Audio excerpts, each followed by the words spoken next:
it up, ready to go for the next step, through to lunch. I'd like to welcome Peter Dempsey. Peter overcame a stroke at the age of 4, leaving him unable to speak for nearly 20 years. Now a leader in accessibility, innovation, health technology and neuroplasticity. He's taught neuroplasticity, served on boards and consulted for startups. With over 30 years of experience, he advocates for inclusivity and advances in rehabilitation. So welcome, Peter, and Tom is going to moderate the session. And hopefully get all the tech working. So look, thank you for joining, and I guess Peter and I have sort of talked at length about his background, his experience. So this will be very conversational, but equally encourage any thoughts, considerations, questions from amongst you as well. So look, perhaps just building on that introduction, Peter, let's start with the key, the sort of trigger. How did you how did you sort of cope with having a stroke at such a young age? I mean, when I heard it, I thought you said 40, not 4. So 4 years old. Tell us, how was it? It was rough. My parents thought it was a seizure, but luckily my mum was a nurse and dad was an electronic engineer, and so when I initially had the stroke, my parents took me to hospital, and from then it was a really slow process because we couldn't get any answers. What do you do with a kid having a stroke? Really should have quit drinking when I was 3, but right. It was totally there was no questions being answered because no one really understood a kid having a stroke. So it was very daunting, and my parents my dad was an electronic engineer, so he was like, right, we'll find out what's going on. And my mum looked through the medical literature, my dad asked those really hard questions, and the only thing through my dad's mind was, we'll put energy into it, we'll see what we get out of it, basis of neuroplasticity, right? And this was decades before the actually neuroplasticity became a thing. So it was very trial and error, and that's where my parents, I'm glad I've been born into that kind of family structure, because if it wasn't for that, I don't think I would be here advocating for other people with a disability. So yeah, look, amazing. It's I guess, and again we've talked about this, but that whole concept of when you're really in developmental stages, and there is already it's trying to put in place processes and structures and learning that you would traditionally have as a child. How did you sort of approach that? And obviously a lot with your parents, but how different were those processes in terms of trying to learn what are entirely new concepts, but in an entirely new and different way? So it's first, good question. It's about understanding the structure of a person and the person's dynamics. So a regular person without a stroke can walk, they can move their arms, they can process incoming information, they can process the sensory information as best they can as a little kid. They normally understand somewhat of their emotions, and they can speak. All of that was taken from me with the stroke. So it was looking at what I could functionally do and the gap. So if I saw other kids walking and running, it was like, right, what can I do? I can move my torso and I can move my legs. Great. Can I balance? No. Okay. Can I at least sit up? No. Right. Can I and it was looking at what functionally, creating a map of do I focus on speaking or do I focus on balance? Right, let's focus on balance because that's the most important part of me actually doing stuff and getting getting that on the way. Then it was looking at the speaking, and the speaking gap was like the Grand Canyon of problems. Speaking took me socially took me a good 20 years to learn, so that was going to be a long progress. So it was taking that map and going, what do I focus on? And all this stuff, I mean, that would be hugely valuable for the physios and the OTs, and that's what I'm consulting with now, about how the process is from someone with lived experience to get healthy, but also to optimally get the result they want. So yeah, but it's just again, every time we talk, it's amazing in terms of being able to get to where you have given those that starting point and the challenges. So perhaps just touching on those challenges a little bit more. Sure. So you've talked about how you've had to adapt and interact within an environment, largely perhaps that you've been able to control. How does that then, the challenges extend in terms of then interacting into the broader environment? So, how does it actually look from an accessibility perspective for you through that journey?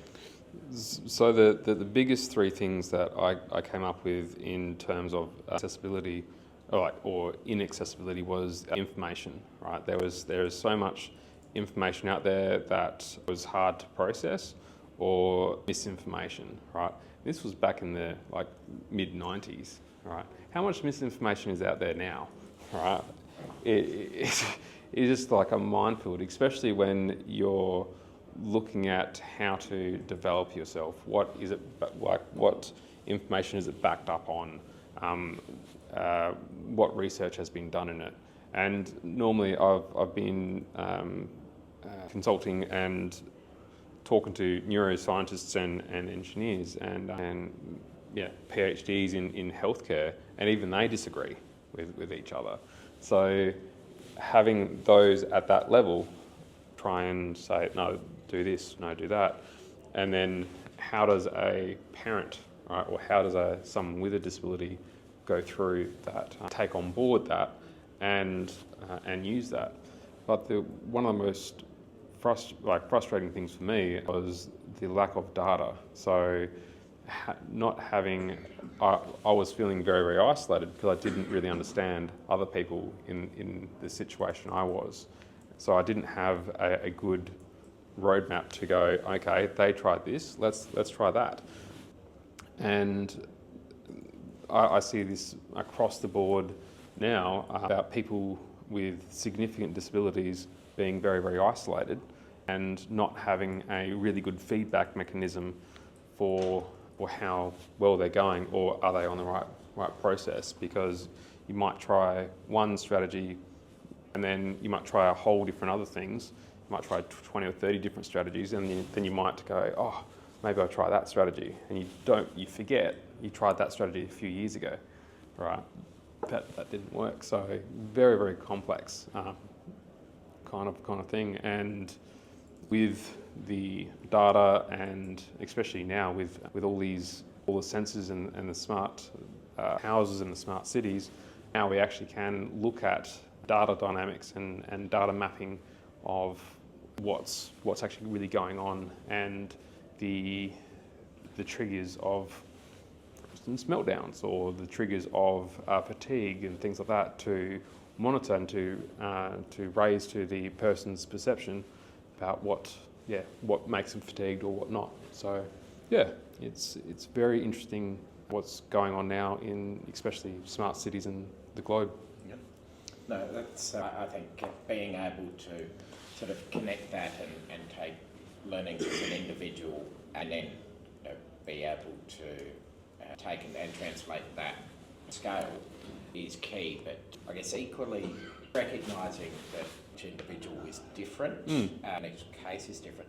How do you see cities, organisations, people coming up with solutions, how do you see that balance of solving for as many people and having as much reach and impact as possible, but also accounting for individuality?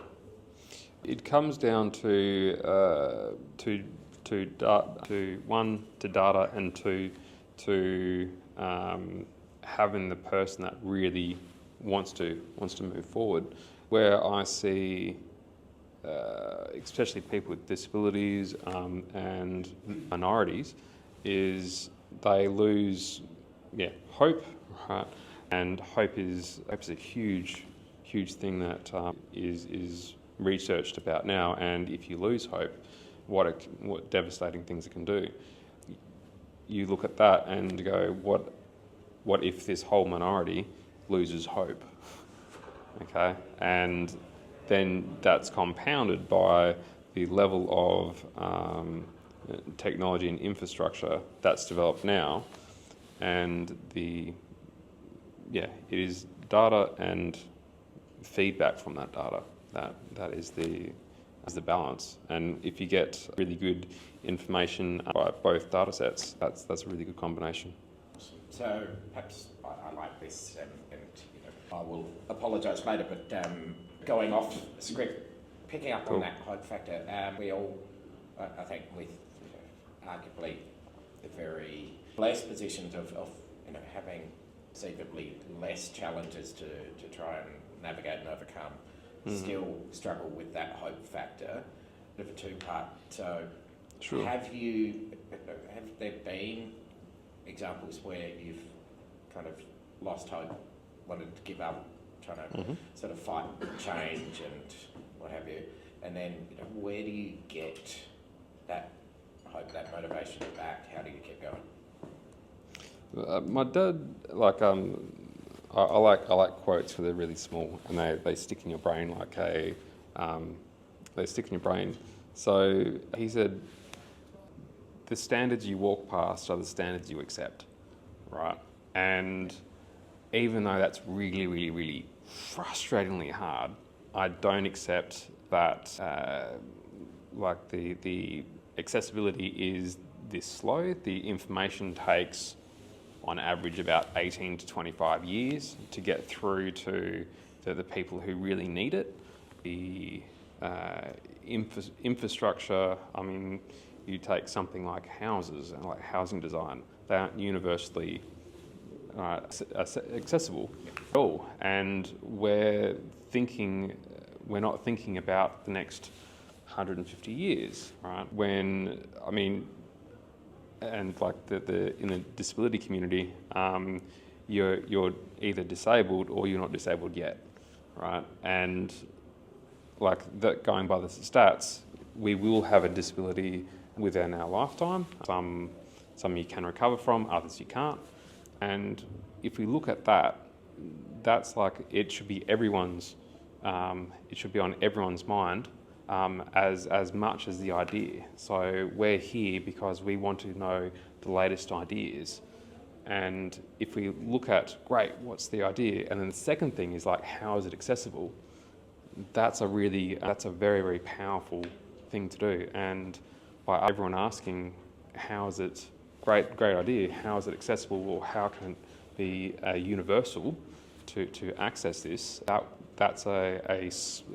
That's coming up to a smart culture, and that will create a smart city. And so the second point is, yes, I have lost hope, and the where I've gathered it from is I've seen other people doing more with less resources, right? So look at Stephen Hawking, for instance.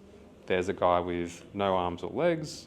So Stephen Hawking's had no use of his arms or legs. He can only move one eye up and down. He's written 7 books, right?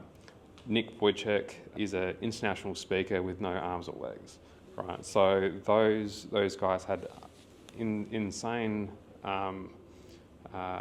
limited resources, and they're doing a lot better. So that's where hope starts to move.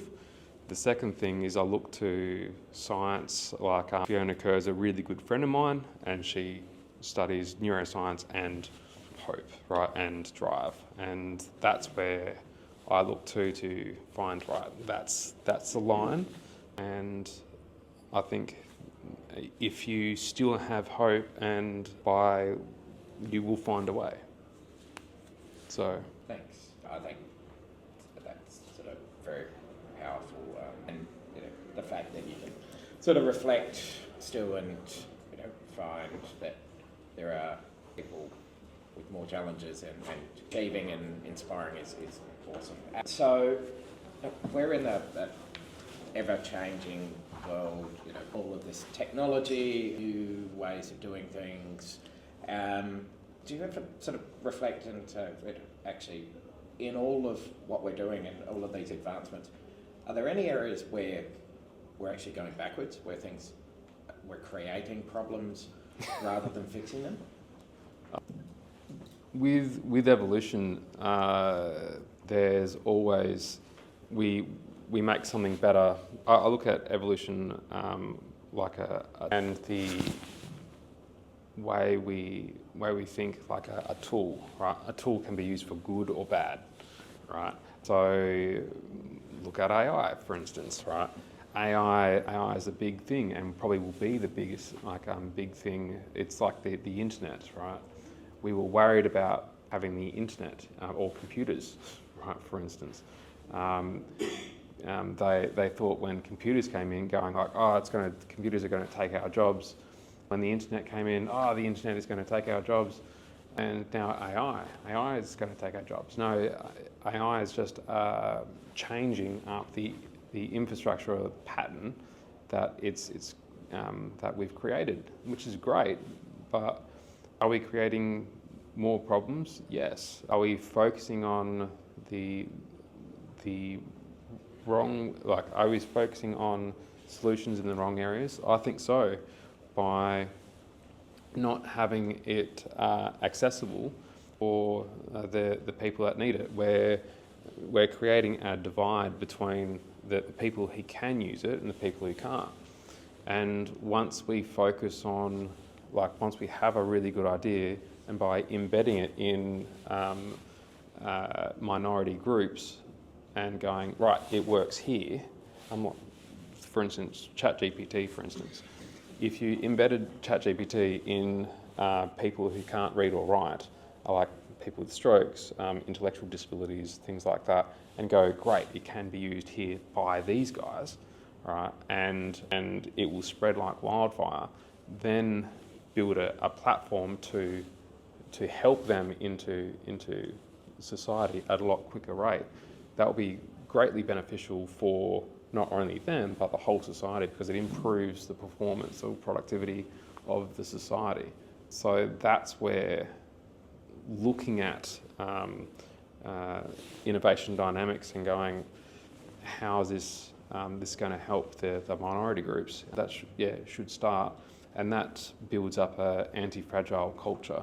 And that's what we need going into the future. We need a better anti-fragile culture to take the hits, because it's becoming more complex and we need to tackle really big problems. Yeah. So. Yeah, I couldn't agree more.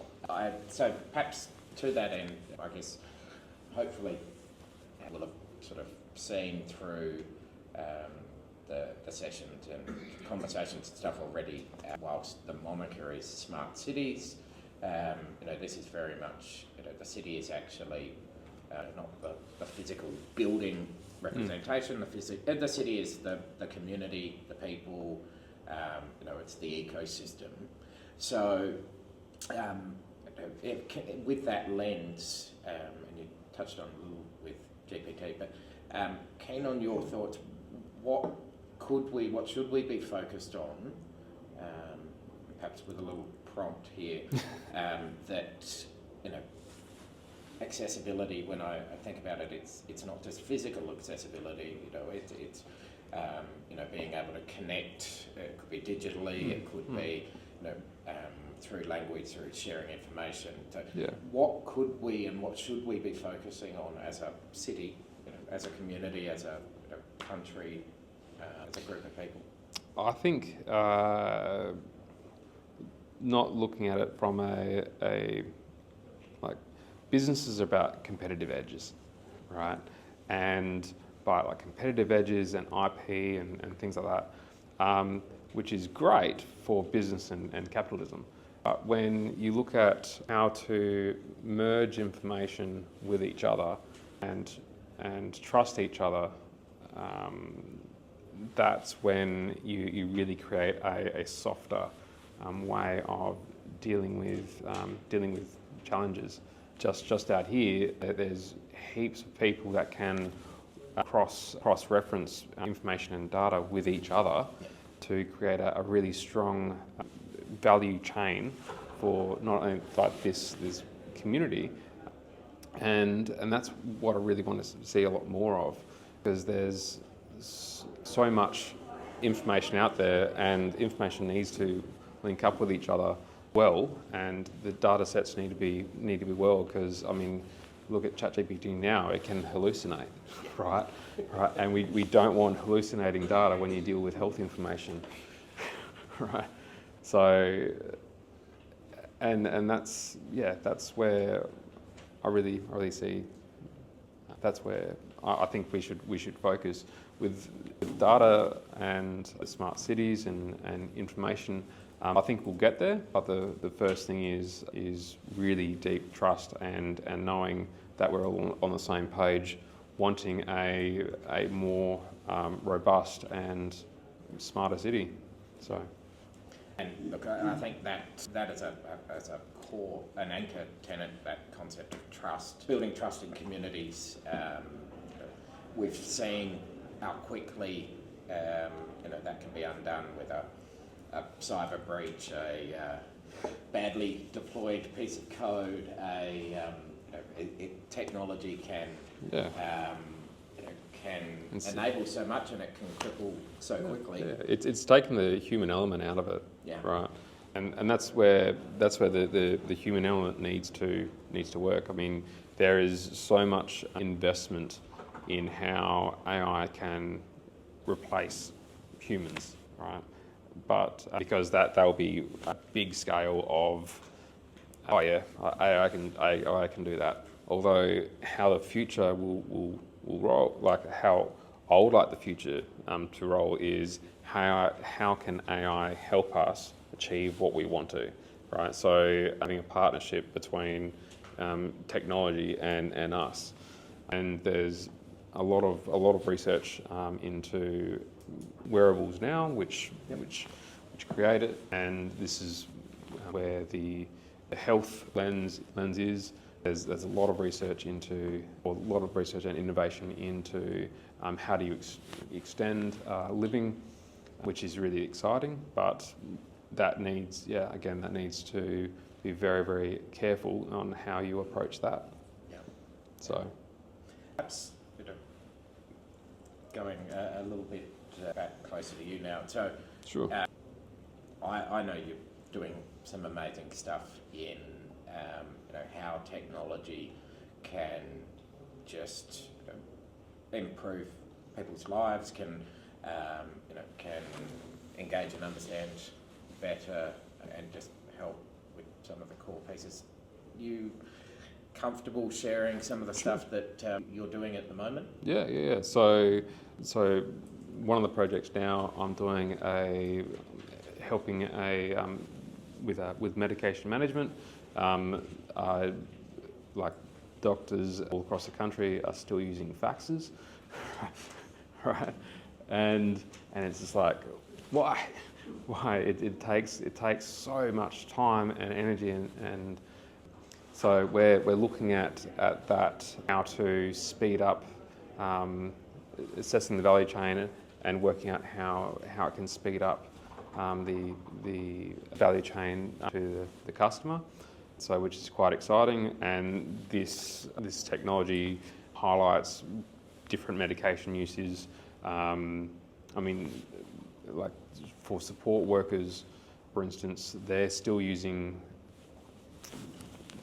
procedures that were scripted in the 70s or 80s, right? Tick a box, right? And that can be, you can use that fraudulently. You might not be able to give them the medication for like 2 or 3 weeks, and suddenly there's an audit, so suddenly all the medications charts are done. It's like, yep, nothing to see here, and the nurse or the doctor, goes, what's going on? And so that's a very, very careful. That's a really big problem. So that's what we're dealing with. The other thing is 3C, which is the standardised web accessibility. We're improving that through a number of different technologies out now. What else am I working on? Right, so there's a number of projects I've got. So where if an innovation wants to impact the disability sector, and this is what I really see.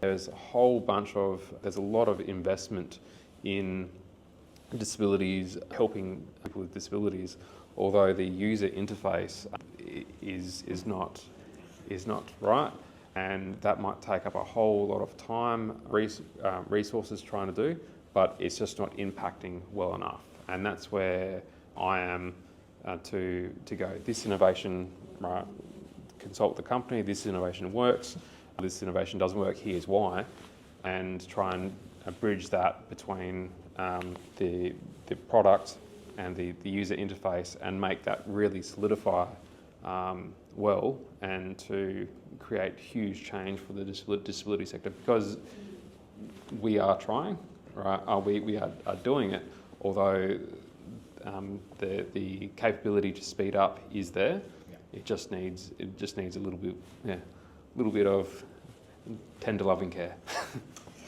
Tender loving care. Look, I think that so often it happens in everyday product development, in everyday solutioning.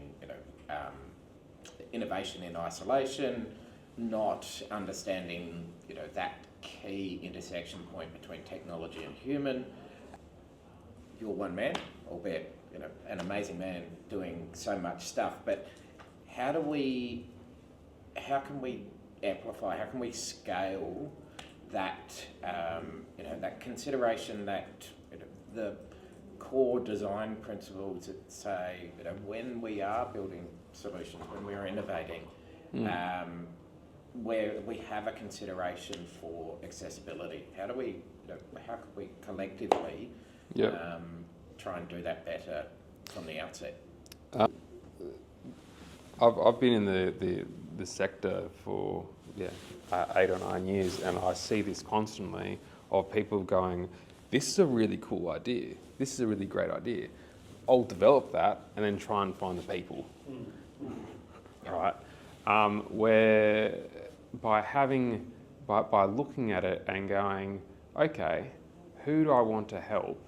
Right? Let's look at those people. Let's surround ourselves with them. Right? Let's look at what's really going on. Let's ask them really deep questions. Let's try and almost clone the people you really want. So if you're, for instance, I did this a few years ago. I wanted to help one of my mates that was blind, right? So try and he lost his eyesight in a horrible accident, and I wanted to see him walk and be confident again. So I'm like going, okay, how do I do that, right? And so I had a blindfold on for like two or 3 weeks, and going, right, this is fucking scary, right? Like, let's look at, and I slept over his house and goes, okay, we'll find out how to do it together. So I really invest in helping out him as much as I could, or physically could, and then having my dad as an engineer going, right, let's create, do these, work out how to use the cane, and eventually he became confident, and I became really highly aware of how fast the brain can adapt.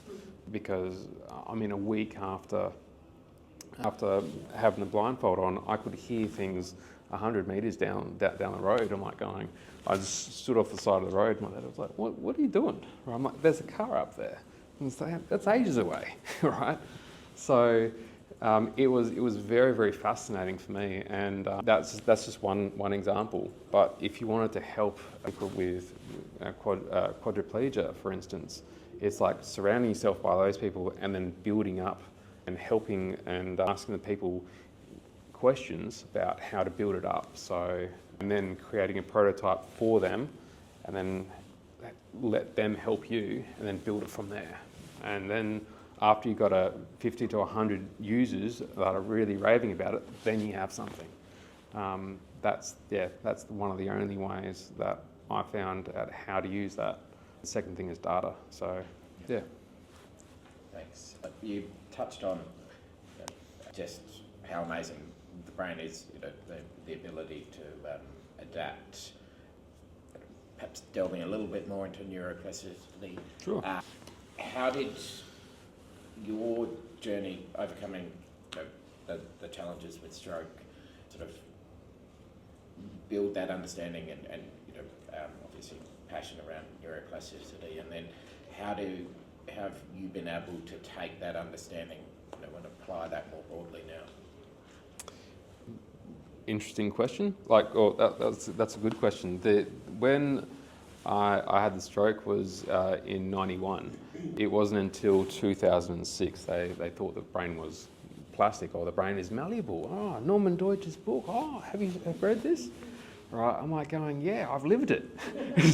Right. And that's a really frustrating. Like that's for me that the doctors until that time that the doctors thought like, oh, you're unique, you're different. They don't want to hear new information that goes against what they've learnt. And where I'm seeing, so the knowledge chain goes from neuroscientists, right, PhDs, to experts and consultants, or speakers, to teachers and things like that. And that might stay there for like 5 to 10 years, and then the companies and staff, right? So that's the whole chain of like 25 years. Where I would like to see is people with disabilities looking at people with disabilities staff going to scientists and going, what's going on here, and tracking that information. So then you can build a really good data spread, and then you can advise consultants and experts about what's going on, and you build it up. So it's a different way of using the value chain. With brain plasticity, looking at how the brain can adapt. The brain can adapt quite quickly, right? You look at, and I think that always it needs to be in our minds that the brain is extremely plastic, right? The brain can adapt within, for instance, the latest research is if you lose your eyesight now, right, the visual cortex in your mind can be used, or that infrastructure can be used for feeling, sensing, things like that. So that might take about 2 years, a few months to 2 years to really embed. That's huge, right? That is amazing. And by hearing about how people have been through that journey and creating more accessibility around that, and that's like the internet, videos and things like that of filming people about how they've created such how they've gone through it. That will give PhD students something to go on and create a good that will create a better way forward. So Yes. Sorry, I forgot. No. Misquoted the question. So Not at all. As I said, this is conversation every time. Sure. We sort of sit down. Yeah. I I learn, I get inspired. And perhaps then, one last question to Sure. finish on. Every time I do sit down with you, a word that just sort of I'm left with every time is resilience. Yep. That's as an individual. What to you does building a more resilient community look like? And, and what does it mean to you? And how can technology actually help us do that? So two things. How do you build a more resilient community? I love. There's a Nicholas Patel, I think his name is. He mentioned there's a few styles of resilience, right? So there's one fragile. You push something over, it breaks. That's fragile. Resilience is when you push something over, it bounces back to the same level of that it was before. And anti-fragile is you push something over, it doesn't break, doesn't build itself, it builds itself stronger, right? And that's what I think the community needs to be, right? Where was the fractures? Where was the fracture place, or where was? And this is going into what hurt, right? So, and then how do you make that situation better in us?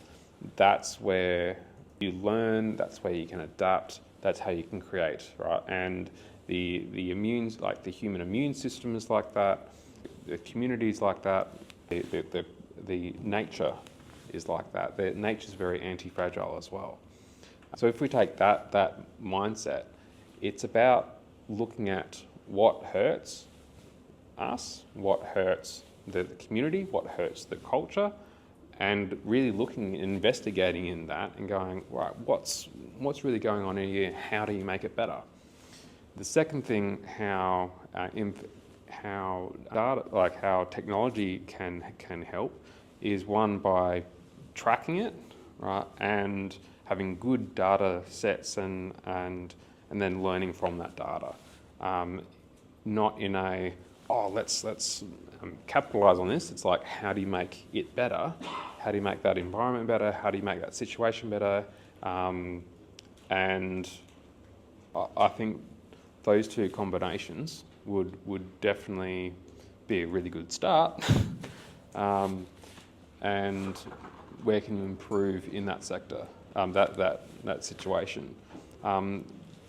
Using that on a small level, it might look like he's had a meltdown. Why did he have a meltdown? Right. To a lot bigger, right? It might be this. People with intellectual disabilities can't access this information, or people in wheelchairs can't access buildings. It's with SAGE, right? People that are blind can't catch public transport. I mean, this is 2024, and still people that are blind can't access public transport in a confident way. Yep. I mean, we have all the technology right at our fingertips, and still these guys are really trying their hardest to actually live a decent life. And by looking at by investigating that and other accessibility issues, it will create huge models for the rest of the system to improve their productivity. And there's massive research about that. Yeah. We could certainly, I could talk for forever, but I am conscious we've kind of got a schedule. So, sure. It's been a privilege. Thank you. Probably an extended thank you for those of you that don't know that Peter's joined the Smart Cities Global Thought Leadership Group as our global accessibility and disability thought leader, so that we can try and emulate even a small bit of his passion, his drive, his vision for change, and for making things better, more accessible for everybody. So thank you very much No problem. for everything at the time now, and thanks everyone for joining us. Thank you.